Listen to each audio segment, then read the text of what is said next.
ନମସ୍କାର ସାଙ୍ଗମାନେ, ଜୟ ଜଗନ୍ନାଥ। ସାଙ୍ଗମାନେ, ମୁଁ ଗୋଟିଏ ଓଡ଼ିଶାର ନାଗରିକ ହିସାବରେ ମୁଁ କିଛିଟା ପ୍ରଶ୍ନ ଆଜି ଓଡ଼ିଶାର ବହୁ ଉପରେ ଥିବା ବିଶିଷ୍ଟ ନ୍ୟୁଜ୍ ସାମ୍ବାଦିକ ମାନଙ୍କୁ କ୍ୱେଶ୍ଚିନ୍ କରିବା ପାଇଁ ଚାହୁଁଛି। ସାଙ୍ଗମାନେ, ଦୟାକରି ଭିଡ଼ିଓର ପ୍ରଥମରୁ ମୁଁ କହିଦେଉଛି, ଏ ଭିଡ଼ିଓଟିକୁ କେହି ବି ନିଜ ମନକୁ ନିଅନ୍ତୁ ନାହିଁ ଓ ଦୁଃଖ କରନ୍ତୁ ନାହିଁ, ବରଂ ଆପଣ ସଚେତନ ହୁଅନ୍ତୁ ଓ ଆପଣଙ୍କର ଦାୟିତ୍ୱକୁ ଠିକ୍ ଭାବରେ କାର୍ଯ୍ୟ କରନ୍ତୁ। ସାଙ୍ଗମାନେ, ଯେମିତି ସାଙ୍ଗମାନେ ଆମେ ଜାଣିଛନ୍ତି, ଗଣତନ୍ତ୍ରରେ ତୃତୀୟ ସ୍ତମ୍ଭ ହେଉଛି ଆମର ମିଡ଼ିଆ ଭାଇମାନେ, ସାମ୍ବାଦିକମାନେ। ଦେଶ ଛାଡ଼ନ୍ତୁ ସାଙ୍ଗମାନେ, ଆମ ଓଡ଼ିଶାର ବିକାଶରେ ସାମ୍ବାଦିକ ମାନଙ୍କର ଅନୁଦାନ ବହୁତ ରହିଛି ସାଙ୍ଗମାନେ। କିନ୍ତୁ ବଡ଼ ଦୁଃଖର କଥା, ବର୍ତ୍ତମାନ ଯେଉଁ ନ୍ୟୁଜ୍ ଚ୍ୟାନେଲ ଅଛି ଓଡ଼ିଶାରେ, କେହି ମଧ୍ୟ ଡେଭଲପକୁ ଫୋକସ୍ କରୁନାହାନ୍ତି। ଏଟା ନିରାଟ ସତ୍ୟ ସାଙ୍ଗମାନେ। ଆପଣମାନେ ଜାଣିଛନ୍ତି, ଓଡ଼ିଶାର ଏବେ ମଧ୍ୟ ବିରାଟ ଅଂଶ ଅନଡେଭଲପମେଣ୍ଟରେ ଅଛି ସାଙ୍ଗମାନେ। ଆପଣମାନେ ମଧ୍ୟ ଜାଣିଛନ୍ତି, ପଶ୍ଚିମ ଓଡ଼ିଶା, କୋରାପୁଟ, ମାଲକାନଗିରି ଏସବୁ ଏରିଆ ସାଙ୍ଗମାନେ ଅନଡେଭଲପମେଣ୍ଟ ଅଛି।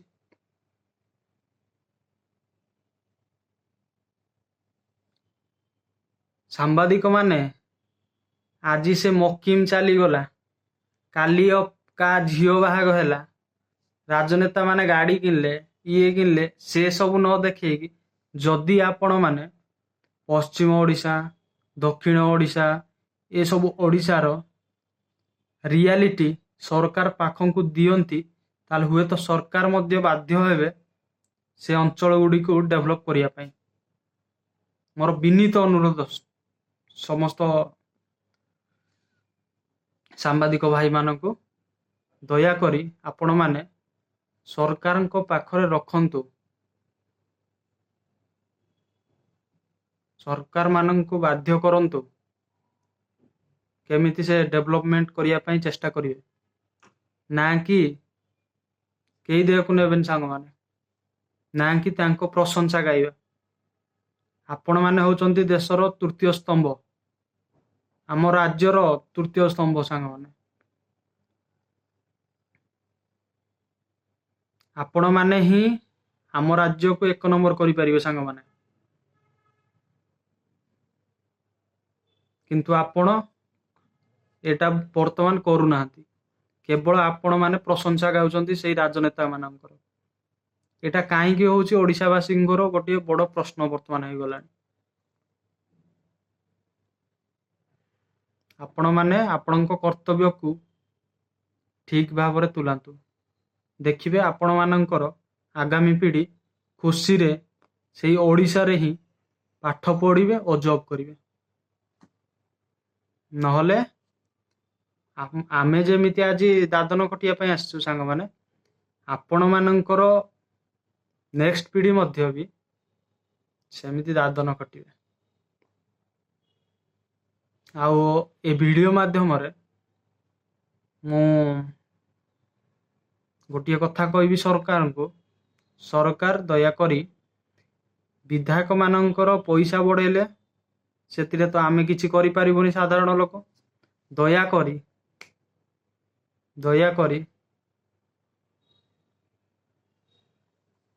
ସାଧାରଣ ଲୋକଙ୍କୁ ଦେଖନ୍ତୁ। ସାଧାରଣ ଲୋକ ଏଠି ବହୁତ ଅସୁବିଧାର ସମ୍ମୁଖୀନ ହେଉଛନ୍ତି। ଆରେ ରିସେଣ୍ଟ ମୁଁ ଦେଖୁଥିଲି, ଗୋଟେ ଜାଗା ହେଉଛି ଅନୁଗୁଳର ଗୋଟେ ଜାଗାରେ ପୋଲ ହୋଇନଥିବାରୁ କଣ୍ଟାବାଞ୍ଜିର ବିଧାୟକ ଅଟକାଇ ଦିଆଯାଇଥିଲା। କାହିଁକି ଆଜି ମୁଁ ଜାଣିପାରୁନି ସାଙ୍ଗମାନେ, ସ୍ୱାଧୀନତାର 76-77 ବର୍ଷ ହେଇଗଲାଣି, କିନ୍ତୁ ପୋଲ ଟିକେ ହେଇପାରୁନି ଆଜି ଯାକେ। ସେ ପୁଣି ରାଜଧାନୀରୁ 120 କିଲୋମିଟର ଦୂର ଭିତରେ ଜାଗା। ଆଉ ସେଇ ଜିନିଷକୁ କୌଣସି ମିଡିଆ ଭାଇ ମାନେ ମଧ୍ୟ କୌଣସି ଚ୍ୟାନେଲରେ ଦେଖେଇ ନାହାନ୍ତି, ଯୋଉଟା କି ହବାର ନଥିଲା ସାଙ୍ଗମାନେ। ମୁଁ ଏବେ ବି କହୁଛି ସାଙ୍ଗମାନେ, ଦୟାକରି ଆପଣମାନେ ନିଜ ମନକୁ ବା କେହି ଖରାପ ଭାବନ୍ତୁନି ଏ ଭିଡିଓ ଦ୍ୱାରା। ଏଇ ଭିଡିଓଟା ମୋର ଥିଲା କେବଳ ମିଳିମିଶି ଆମେ ଓଡ଼ିଶାକୁ 1 ନମ୍ବର ବନେଇବା, ସରକାରଙ୍କ ପାଖରେ ଆମର ଥିବା ସବୁ ଅସୁବିଧାକୁ ଜଣେଇବା କାର୍ଯ୍ୟଟା କରିବା ହେଉଛି ମିଡିଆ ଭାଇମାନଙ୍କର କାମ, ମିଡିଆ ଚ୍ୟାନେଲର କାମ। ଯଦି ଆପଣମାନେ ସୁଶୃଙ୍ଖଳିତ ଭାବରେ ଦେଖେଇବେ, ତାହେଲେ ଗଭର୍ଣ୍ଣମେଣ୍ଟ ସେ କାମକୁ ନ କରି କୁଆଡେ ଯାଇପାରିବେନି ସାଙ୍ଗମାନେ। କରନ୍ତୁ ସାଙ୍ଗମାନେ, ଓଡ଼ିଶାକୁ ଡେଭଲପମେଣ୍ଟକୁ ନିଅନ୍ତୁ। ମୁଁ ବି ଜଣେ ଓଡ଼ିଆ ଭାବରେ ଗର୍ବିତ ହେବି, ମୋ ରାଜ୍ୟ 1 ନମ୍ବର ହବ। ଆଉ ମୋର ଏଠି କେହି ସାମ୍ବାଦିକ ରାଜନେତାରେ ବିକି ହେଇଯାଇନାହାନ୍ତି, ସମସ୍ତେ ଏଠି ନିଜ କର୍ତ୍ତବ୍ୟ 1 ନମ୍ବର କରିଛନ୍ତି, ମୁଁ ସେଇଆ ଭାବିବି। ତ ଧନ୍ୟବାଦ, ଦୟାକରି କେହି ଦେହକୁ ନେବେ ନାହିଁ। ଜୟ ଜଗନ୍ନାଥ।